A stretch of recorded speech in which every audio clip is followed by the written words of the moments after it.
she's going to ruin everything. Daniel, your mother always turns everything into something about her. I could hear my husband's voice clearly through the speaker of our son's phone, unaware that I was listening.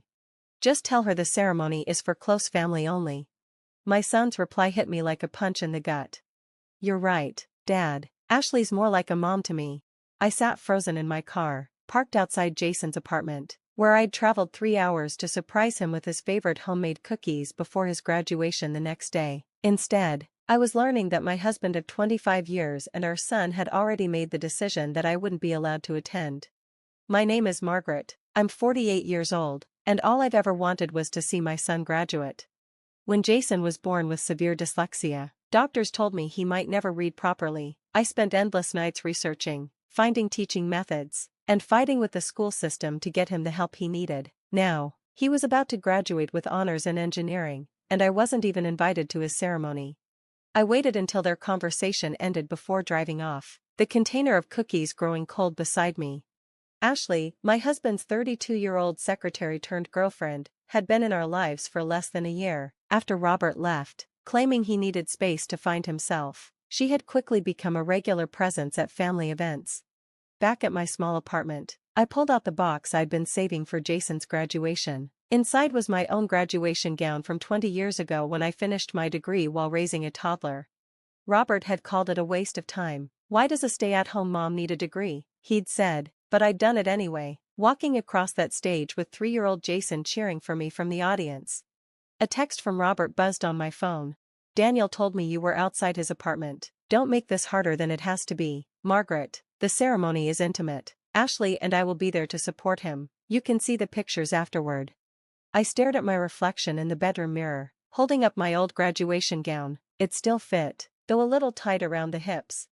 2 decades of memories rushed back, the sleepless nights with a toddler beside me while I studied, the pride in Jason's eyes when I received my diploma, and how he'd proudly told everyone, my mommy's a graduate too.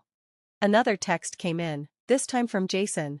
Mom, don't make this hard. It's my big day. Dad says you always make everything about you. Please just let me have this. My hands trembled as I read his words. When had I become the embarrassing mother, the one they wanted to hide away? I thought back to all the school plays, the science fairs where I cheered too loudly, the soccer games where I brought orange slices and unrelenting enthusiasm.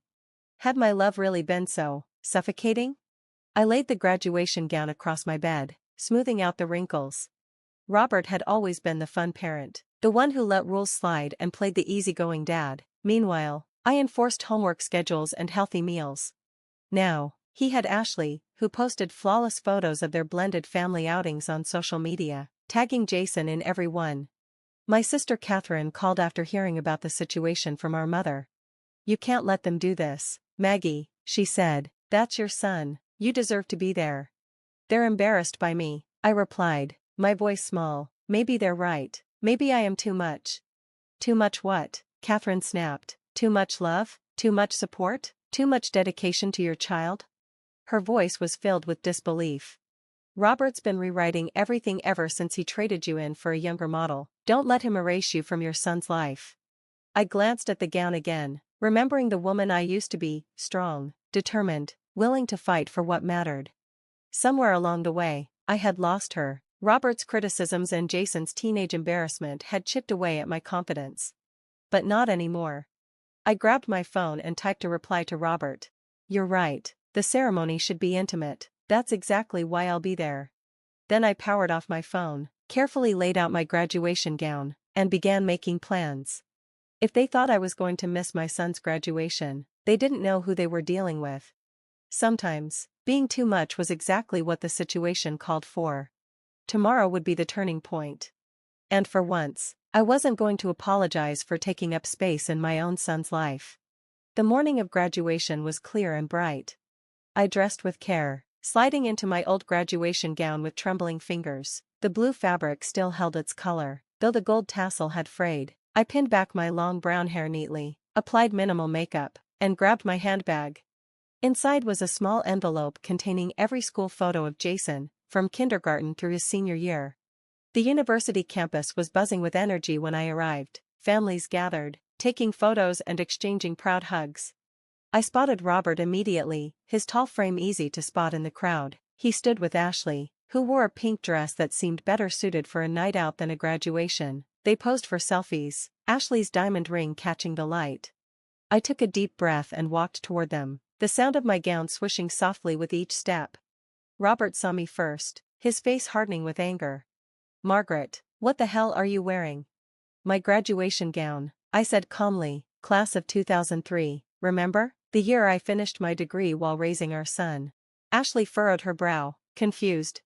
"Robert, you said she wasn't coming," she whined, her voice dripping with entitlement.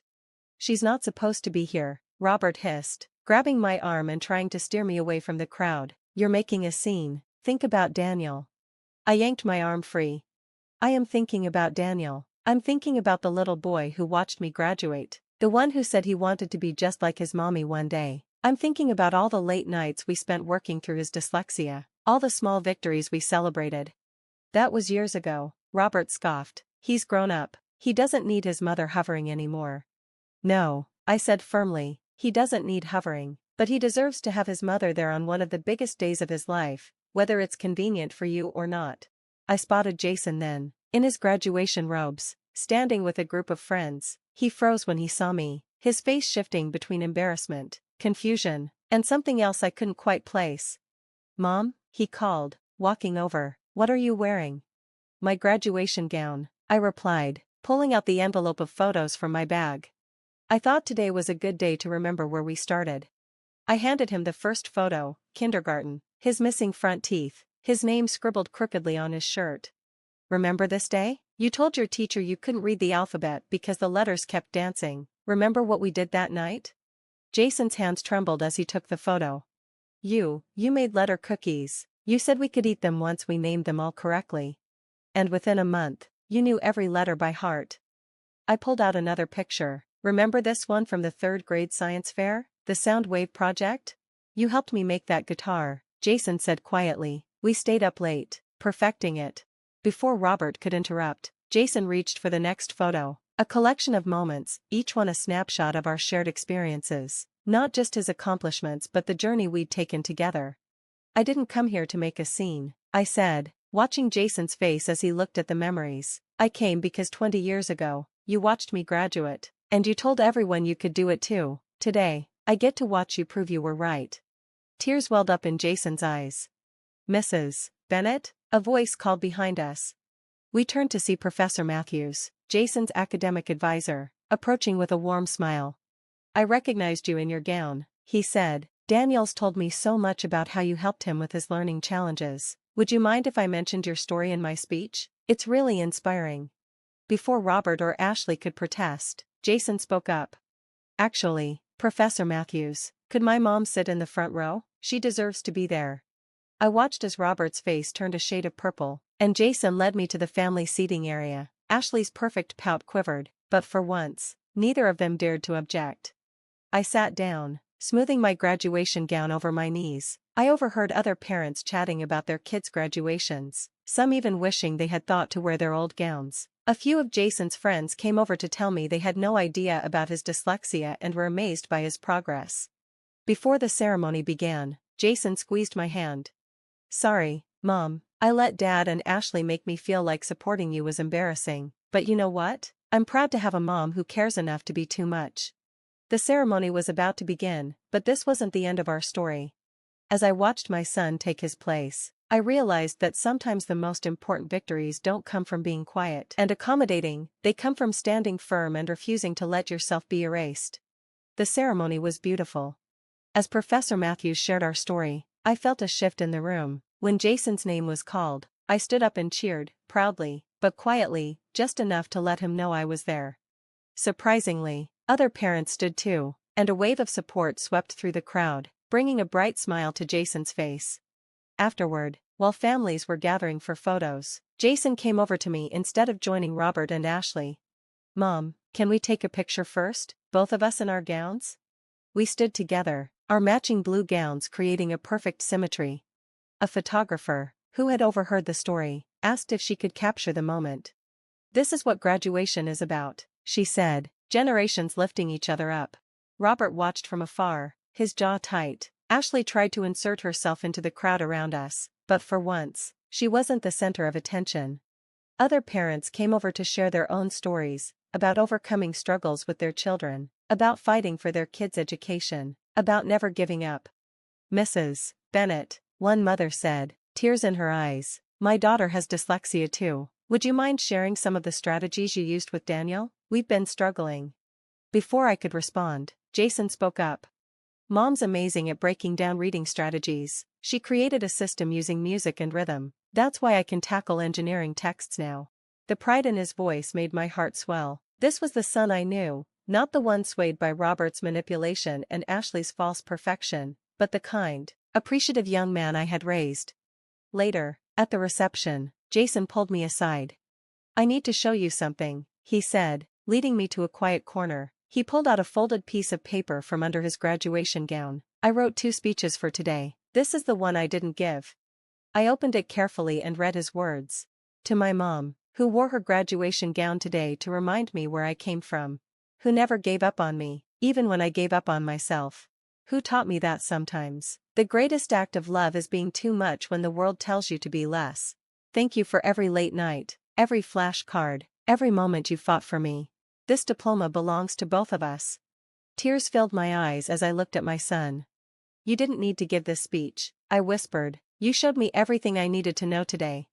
"But I want everyone to know," he insisted. "Dad's been rewriting our history ever since he met Ashley, making it seem like you were the problem. I let him convince me that his new perfect family was better than ours. I'm done with that." At that moment, Robert approached us, his face grim. "Daniel, Ashley's arranged a dinner at Lou Blanc's, very exclusive. We should leave now." Jason squared his shoulders, standing tall in his gown. "Actually, Dad, I'm having dinner with Mom. We're going to Tommy's Diner, you know, the place we used to go after all my tutoring sessions. You and Ashley enjoy Lou Blanc's." The expression on Robert's face was priceless.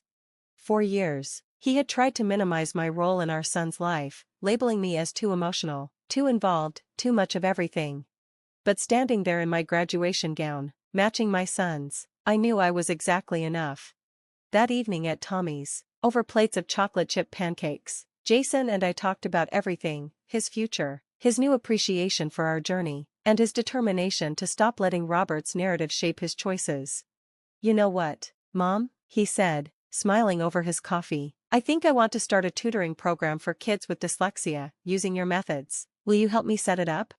I reached across the table and squeezed his hand, remembering the little boy who once struggled to read his own name.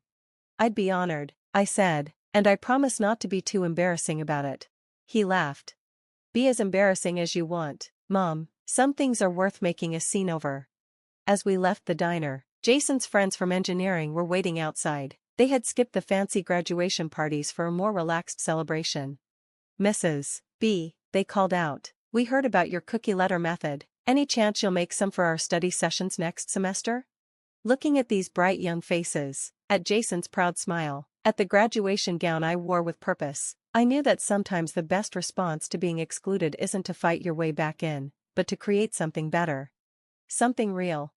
Robert and Ashley could keep their perfect photos and fancy dinners. Jason and I had something they could never manufacture: a genuine bond built over years of challenges, victories, and yes, sometimes being too much together.